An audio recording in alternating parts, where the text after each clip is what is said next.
Oh my goodness. Should we panic? It sounds like Oklahoma may have competition in the pursuit for John Mateer. We got to talk about it. Also, a player hit transfer portal. Kind of expected, and I honestly think one more will join. Let's dive into that real quick. Before we do that, welcome to Unfair Sports. I'm your host, Jay. Thank y'all for pulling up to the channel. All right. Yeah, that was clickbait. That entire intro, the picture you saw, yeah, it's clickbait. Mainly because On3 dropped an article around John Mateer, who officially hit the portal. He has put his thank you Instagram post out on the interwebs today to Washington State, thanking them for letting him be their last 2.5 years and how he had to take this opportunity placed in front of him. And so since then, you've seen just about everybody that's in the media have been taking advantage of the opportunity to get you all to click on articles and hear what they got to say. I stalled as much as possible today to not even make this video, but then I decided, you know what? I may as well have you all in here because I wanted to tell you why you should not be worried when it comes to this Mateer situation, and just be patient as things are fluid, but at the same time moving forward. And this is what I'll say. So because On3 is talking about it, you had JD Piquet talk about it. Pete Nakos dropped an article on it. Everybody's saying that Miami has emerged as a threat to Oklahoma getting the John Mateer in the John Mateer sweepstakes.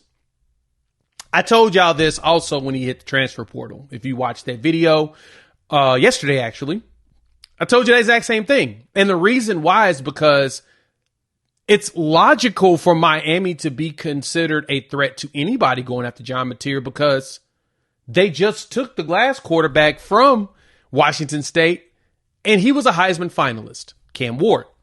And remember, Cam Ward was at Washington State for 2 years. John Mateer was behind him for those 2 years. And so this last half year is when Mateer came and broke out with, ridiculous statistics. But him and Cam Ward are still close. They're friends. They still talk on a regular basis based upon reports. And of course, he is trying to convince Mateer to follow in his footsteps and go to Miami. So is it out of the realm of possibilities that John Mateer is considering going to Miami? Absolutely not. Do I believe that John Mateer will end up at Miami? Absolutely not. It doesn't seem, sound like, or even feel like that's something that's going to happen. As much as the benefits are there for Mateer to go to Miami, coming to Oklahoma, Cam Ward went to a place where there's a lot more uncertainty. John Mateer is going somewhere where there's a lot more certainty. Let me explain. His offensive coordinator's here, Ben Arbuckle, which is the one that helped him get this past season of statistics. Oklahoma still has some pretty solid wide receivers, and they're bringing in more, but I bet you are paying attention to the fact that John Mateer is going to show up. You've got his quarterback coach, John Kusiewski, who also joined Ben Arbuckle here because Kusiewski was supposed to have been the one calling the plays when Ben Arbuckle took the job here at Oklahoma. Now that Mateer is in the portal, he lives in Little Elm, Texas, is where his people are. 2.5 hour drive.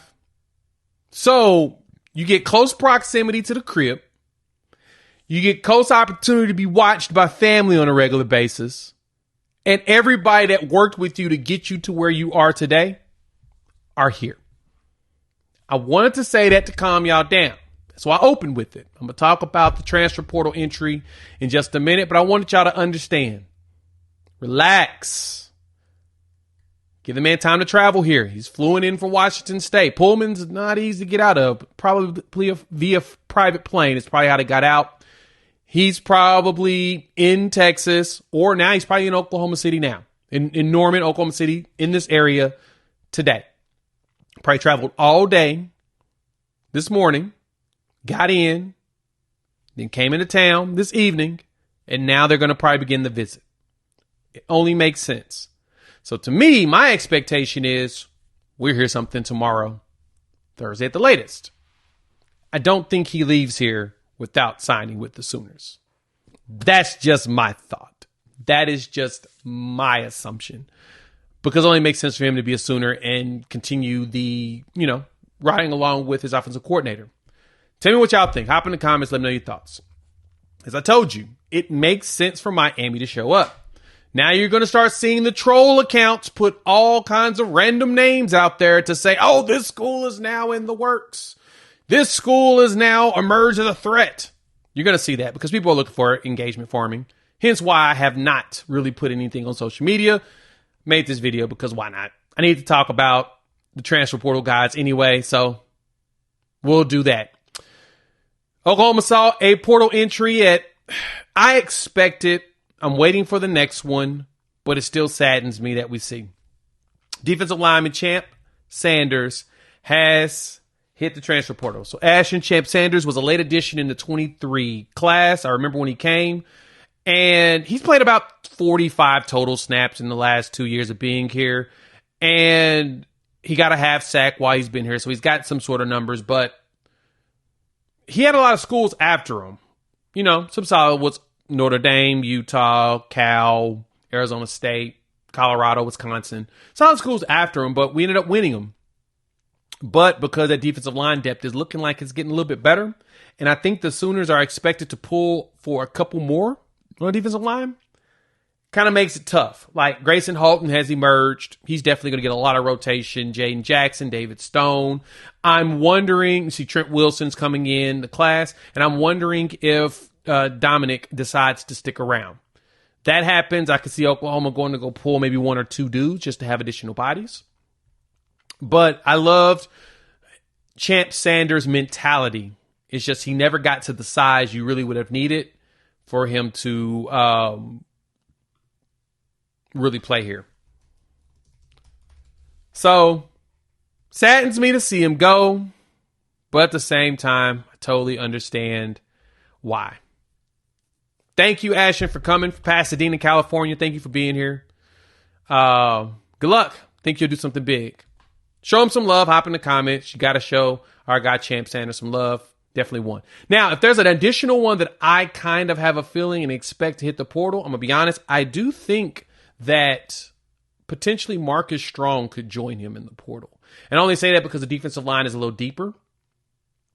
It has grown a lot. And since that's the case, I can see us losing him. And then from there, we'll be right there at that point where we should be at that point where we're done losing players. We'll see. But that's kind of what I'm thinking there. All right. We'll be around. We'll be on Mateer Watch tomorrow and Thursday.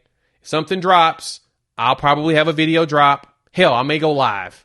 We can just sit there and just talk about it. So don't let the clickbait get you. Don't let the clickbait suck you in. But just understand that I think things are working just fine in our favor this time around. But I'll say this also. There is a lot of guys in the portal that's intriguing. I saw the Branch brothers hit the portal. Zachariah's got a no contact tag on it. I don't know what that means. I don't know what school it means. But all I know is, Oklahoma's going to be possibly hovering around because there's one school that he said he wanted to go to. But he ended up following Lincoln Riley, but it's okay. We'll chop it up with you all tomorrow. We'll have some video coming down the line. Peace.